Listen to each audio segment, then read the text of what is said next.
Hi, my name is Tomás Ryan, Farm Manager here at the Teagasc Pig Research Facility, and welcome to April's update from the facility.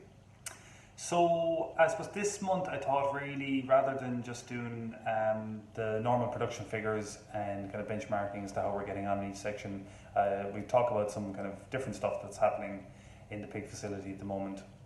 Most notably, we have a new liquid feed system just installed for our farrowing house and for our weaner accommodation. So this is only in 28 places in our farrowing house, and it is in 30 pens of our weaner house at present. So this is installed as part of a project led by Dr. Pater Lawler, and it will be looking at automatic liquid feeding of milk and solid feed in the farrowing house, and also a portion of that in the weaner accommodation also. So that's probably a big advancement there. The feed system that we've installed is a baby feed system manufactured by Shower. So we'll see how that goes. It's been tested in July. Commissioning is happening at the moment, tested in July, and the first trial is penciled in to start on that equipment in August of this year. Other than that, around the unit, one interesting thing I thought was worth mentioning in this month's update is it's a combination of both the sows and the finishers, but in selecting out pigs for sale a number of weeks ago, I noticed one particular litter was a very fast growing and very high performing litter, because we win all our pigs as intact litters here. So we have our sow IDs that follow the entire litter all the way through to slaughter. So looking at that, I was guessing that these pigs were around maybe 2 to 3 weeks faster than the rest of the pigs in their cohort. So we traced back the sow number, and the sow was actually farrowing her subsequent litter in the farrowing house a couple of weeks after this.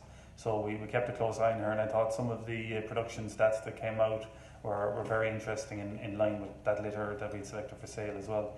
So she had 14 born alive, but her average litter weight wasn't overly exceptional, but it was around 1.5.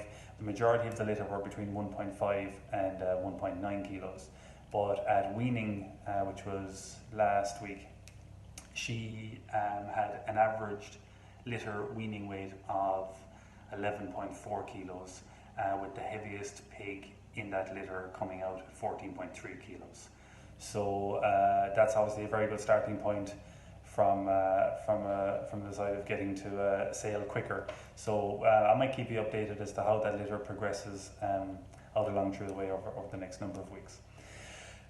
So I suppose the rest of the unit then, the rest of the unit is performing very well, moving away from just the production side and focusing maybe just on the research work that's going on at the minute. We've two busy trials in the farrowing house at the moment, one focusing on split suckling and analgesic usage around parturition, and the other looking at washing routines, both I suppose poor washing practices versus a very high excellent standard of washing practice, things like that, and subsequent piglet performance. In the weaner stage, we still have the last rep of our mixing trial, which is mixing pigs at weaning versus mixing pigs, say transfer to finishers versus intact litters, and also looking at two different energy states in their diets. Both say starter, link, weaner and finisher, so those diets maintain the same changes throughout. And we have 2 reps gone across to the finisher building of that trial.